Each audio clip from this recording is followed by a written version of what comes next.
My name's Paul from Red Gaming Tech. Would you like to introduce yourself? Yeah, and I'm Paul Nurkkala, and I'm a DRL professional drone racing pilot. Okay, and you were telling me as well you've got a YouTube channel. If you want to give yourself a shout. Yeah, if you look up Nurk FPV for first person view, you'll find my channel. Lots of instructional videos on how to build drones, as well as just kind of fun and flying and that sort of thing. The goal of the channel is to tell the story of FPV. Okay, so I guess we should kind of go straight on from that. Yeah. How did you get into this? Yeah, so my in-laws for Christmas gave me a little micro drone. Like, you know, like it sits in the palm of your hand. I think it was called the Hoobson X4. And it was all downhill from there. Like they gave it to me, and we're flying around the living room. Like, well, now I got to learn more. How does this work? How do I keep going? And eventually, I found drone racing specifically. And you see this video of drones chasing each other through the woods with LEDs on them. It's like people always give the example. It's like straight out of Star Wars, and that's what it was for me. And at that moment, I was like, I gotta do that. I have to fly drones. So how long have you been doing this? My first flight of my first homemade drone was on March 15th of 2015. Oh, it's actually on my birthday, actually. Really? March 15th, that's awesome. It was destiny. And so that was the first flight, and then my first race was probably 2 or 3 months after that. Oh, really? And then just been flying as much as I can since then. So I'm guessing, obviously, the variety of different drones, they get faster and faster. Obviously, could you explain kind of the acceleration and speeds that you guys reach and what's the speeds throughout the board? Yeah, so for these drones here, they usually have a top speed around 60, 70 miles an hour. I don't know what that is in kilometers per hour. And then, so the drones can reach probably about 70 miles an hour, and they can usually get there probably within less than a second. So like a Formula 1 car goes 0 to 60 in a second and a half. Like these off the line will beat them. They're that fast. And so on the longer portions of the course, we'll get to top speed. On the tighter sections, we use that thrust to weight ratio to just get through those corners as fast as possible. Do you, as a pilot, have any kind of input in the design of the drone or kind of feedback with manufacturers and that type of stuff? That's a good question. I haven't asked that. Within certain standards, we're all flying roughly the same thing, like with our personal ones, with these ones. So there's a good the selection to choose from. It just kind of becomes like, what slight difference do you want over the other thing? So as long as we're all flying the same thing, we don't really care what it is, because spec racing, I think, is the way of the future for racing of all kinds, right? Formula 1 could be a lot faster, but they limit it just for the sake of better racing, things like that.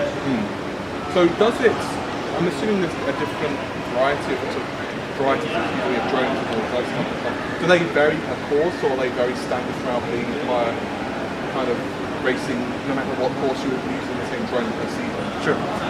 For Drone Racing League specifically, we always use the exact same machine, same motor, same flight controller, and all of that stuff. For our personal drones, we're racing in like more amateur kind of leagues. We have certain ones that we'll choose over another, maybe, depending on different courses. But usually, because drone racing and drone racing specifically is a very mental thing, you want to eliminate as many variables, right? If you can fly the same thing on every kind of course, that tends to have more success than changing it up too much and eventually giving yourself a little bit of disaster. Other than the obvious of the mental exhaustion factor, do you find it's kind of very difficult to find, I guess, the downtime must be kind of stressful as well? Like, you kind of like, I guess, as you're kind of between races, and especially if you've had like jet lag or whatever, do you find that can be the difficult part of the racing? Yeah, so when you're not flying actively, there's still, especially with Drone Racing League, there's cameras in your face, there's lights, there's mics, like they're catching every single moment because they want to get that drama. They want that to be a part of building the show. What's the story? Yeah, exactly. And so it can be a little bit that can get to you, right? It's maybe you're having a bad day, and maybe you don't want that camera in your face while you're just like, shoot, what am I doing with my life? I can't catch up. It's that's how it goes. So I mean, not flying can be just as stressful as flying. Yeah, absolutely. So I guess one question as well is, if you were to give an elevator pitch, like a brief synopsis to someone who perhaps didn't know anything about drone racing, or maybe is kind of considering taking up the sport or maybe following it, what would you say is like the factors that you find the coolest and the things you love about the sport? I think if you ask different people that question, they'll answer it very differently. Yeah. The thing that I love the most about drone racing is that there's a high barrier to entry. Now that doesn't sound like a good thing, right? But because it's expensive, because it can be frustrating, because it takes a lot of work and thought to figure out how to do it. What happens is that the people that are there, that are a part of it, are people that care, people that are passionate. And when you bring people that care about something all together, and you get them to say, okay, let's race, let's go have some fun, let's learn, let's teach each other. You build fast friends very quickly. And I think that the community aspect of being a part of drone racing is one of the biggest and best parts about it. I've definitely noticed the drones as a whole recently started exploding over the past couple of years, so I'm guessing it's the same for drone racing as well. Like, you must have noticed a definitely increased interest in the sport. Yeah, absolutely. Every step along the way, it seems like there's a big uptick in how many people are a part of it, and just the pool of people that you can pull from to have everybody involved and make bigger and better races. So how does, as a synopsis, how does it work in terms of the racing? It's very, obviously it's points based, depending on position. So how many races do you have per season and all that kind of stuff? I try to race every weekend, almost, like to a degree. I mean, like I have to take breaks for family things and stuff like that once in a while. Yeah. I wouldn't say that. My wife will be here soon. You can't make me say stuff like that. Okay. But we'll edit that out. No, it's fine. But like that's as much as possible, right? I'll go to probably 30 events a year. Not all of them like remote across the pond and stuff like that, but a couple hour drive at home, things like that. It must be kind of cool because you do get to see the world, essentially. Absolutely, and from a unique perspective too. Just the other day, we were up the Seven Sisters on the south coast. Like, oh really? I think they're usually filmed as the cliffs of Dover. Like, oh, that's really awesome. And so I, found a kind of secluded spot, and I was flying up and down the side of them, like, just kind of cruising right down the crevices of the sisters. So it was really good. When you're talking about drone racing itself, is it something that when you're obviously, whether it's crashed or whether you're just doing basic repairs, do you kind of get involved in like a kit, or is it a specific crew that's working on that? Or in Drone Racing League specifically, we do not do anything with the drones. There's a crew that's totally dedicated that keeps everything fair, precise, identical, that sort of thing. When I'm at a race, like an amateur race where I bring in my own stuff, it's absolutely all on me to get that fixed, right? So it's like between, heat 2, I crash, I've got to fix the whole thing before heat 3.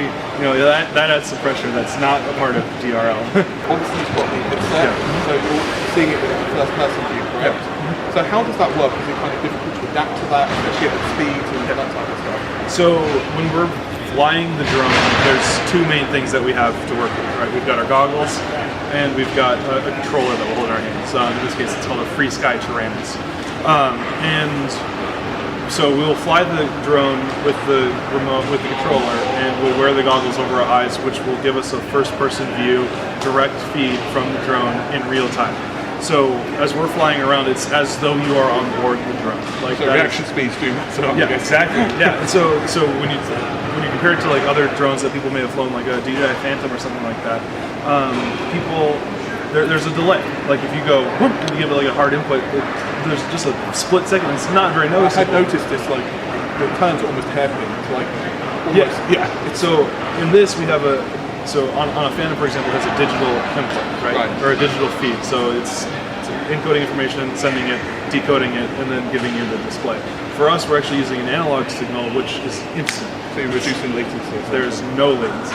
Yeah, and so when you're going 80 miles an hour and you come to this gate, which is only 5 by 5, any small delay, any small mistake will end up in an exploding drone on the ground, which you don't want in a race. I was going to say as well, it must be kind of expensive to also do this.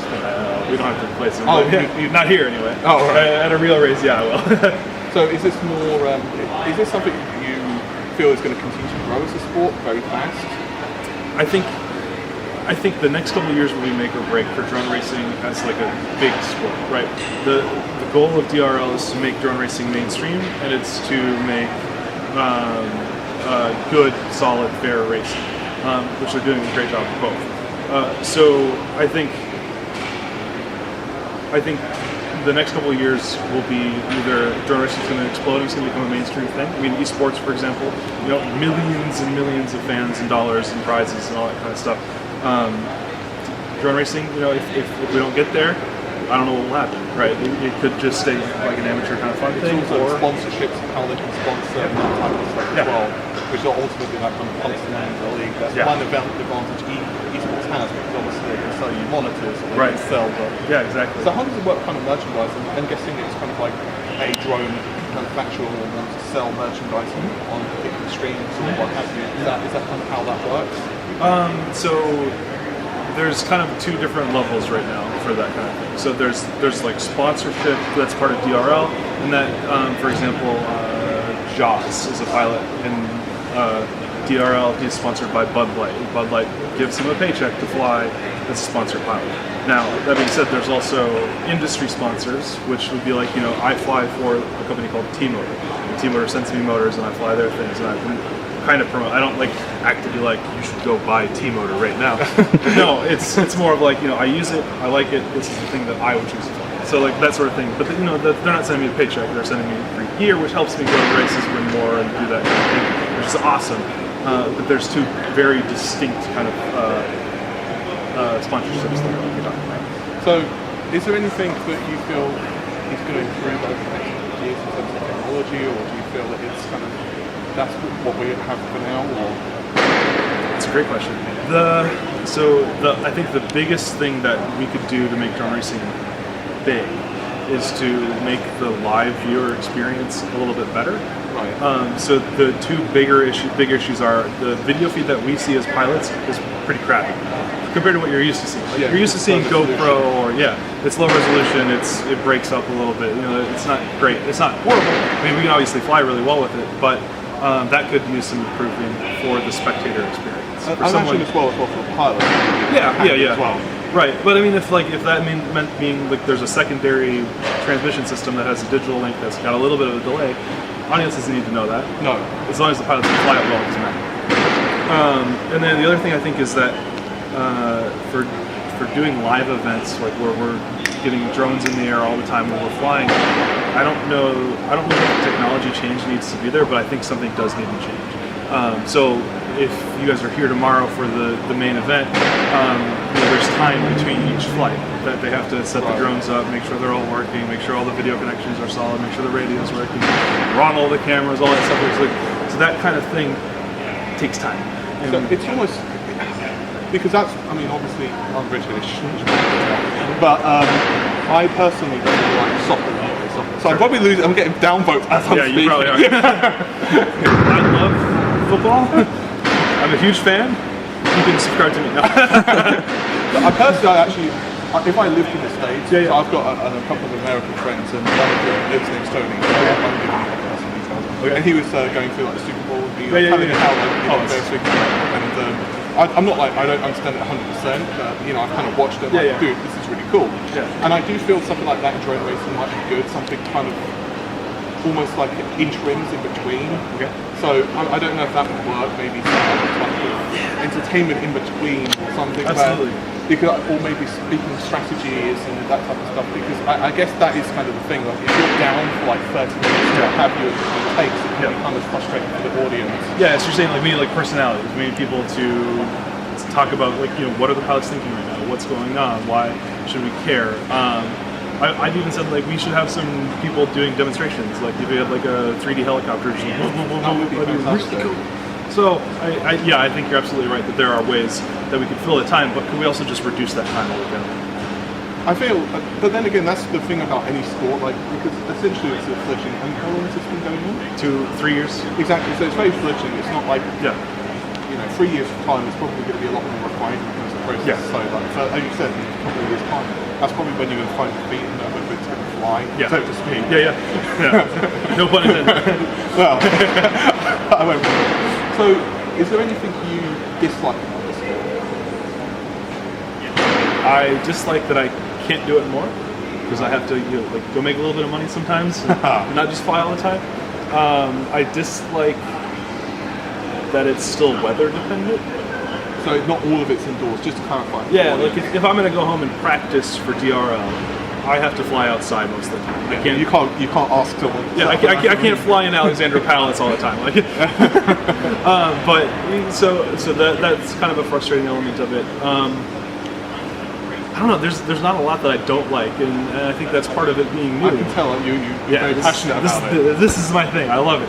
What I've noticed, I mean, just speaking with you and kind of looking at the arena and speaking to other people and doing a little bit of research, is you made the comparison earlier about esports, and it kind of sounds very similar. Because back in the day, my friend actually organised some tournaments for like fighting games and some other divisions. And, it was very much the same thing. There was massive delays, and the equipment was so expensive, and getting people from, we actually flew some people over from Japan, some from America, and it's trying to get everyone to the same area with a unification of equipment. And even esports is the same thing. Like, if you have someone who's got, a ridiculously more powerful computer or what have you, it's like, do you actually have any standardization? And I think that's kind of the same thing here. I noticed that there is, your passion's there and your love for it's there.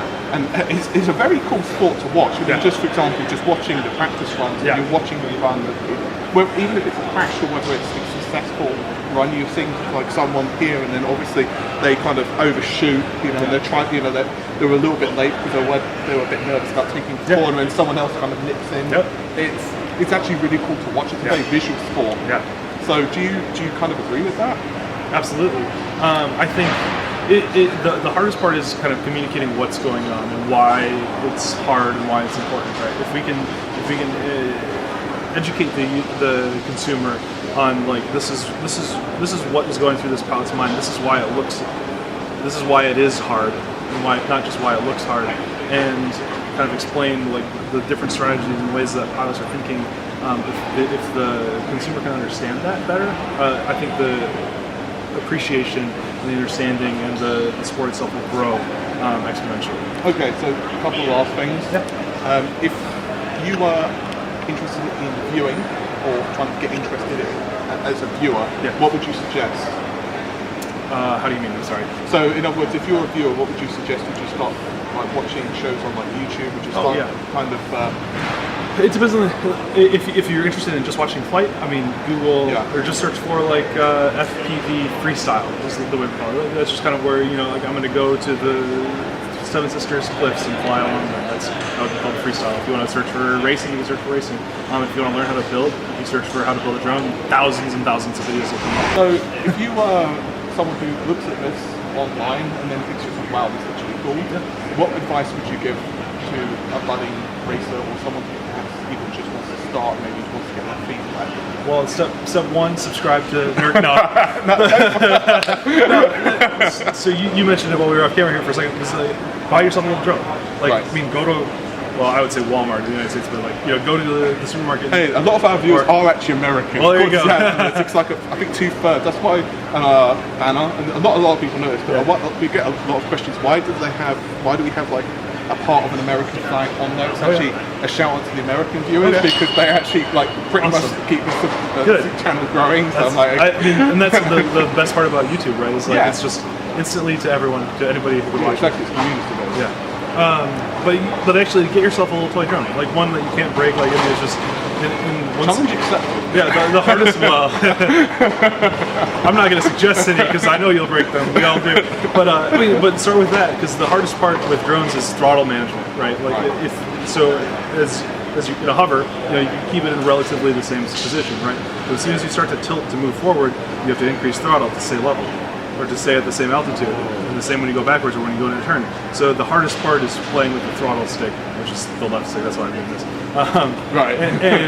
So as soon as you can comfortably fly that, then I would say that it's good to take the next step into something bigger, where you could buy something off the shelf. I highly recommend learning to build one. No, I don't think. Well, I mean, so a lot of us have built a computer, right? Yeah. The first time you look at it, you're like, I mean, that was a long time ago for many of us, but like the first time you look at it, it's like, well, I don't totally know where all this goes. But once you do it once, they're all the same. Okay, so for those wondering, there was lots of noise and we had to change location. But hey, we're now essentially in a disco. Yeah. That's what it feels like when you're flying. Yeah, that must be kind of bizarre as well. Oh yeah, well, I mean, so the cameras that we're using, they tend to do best when the lighting conditions stay the same. They are very slow at changing for light and dark. So like actually, part of the course is to go out of this dark room and into that super bright room. Yeah. And like for a second, we can't see anything. It's is that why crazy. people kind of panic for a second? Yeah. You kind of notice Yeah, like, absolutely. the train goes like that. I try to overcome. They can't see anything when we go through that. Just for like a half a second, but a half a second at 80 miles an hour. Do you think that's one area that they can improve the technology? Absolutely. Challenges out to you guys. Yeah, the geeks as well. So you're saying in terms of actually building the drone, it's basically almost like parts, I'm assuming. So you have like, I don't know, motors and control mechanisms and so on. So it's one of those things, I'm guessing, if you look online, kind of get a feel of how that works. Yeah. So can you get, sorry. So can you, I guess, as a final synopsis, would you like to give us, your details and how things can check out more? And Yeah, sure. So I am. You can find. So my name is Paul Nurkkala. You can find me on Instagram as NurkFPV and on YouTube as NurkFPV. YouTube I use as a place to kind of teach how to build drones. So like exactly like you're talking about, I run a weekly live stream where I actually build a drone from start to finish, all live. So you can come and ask questions in the community, get connected. I run a chat room called fpv-chat.com, which is really just a Slack room that has over 2,000 pilots from around the world that all come on, and if you ask a question there, it is bound to be answered in any number of different ways, memes, or videos. And yeah, so if you're interested in learning how to build a drone, definitely start with NurkFPV, and I'd be glad to help you in any way I can. thanks very much, Paul. Thank you.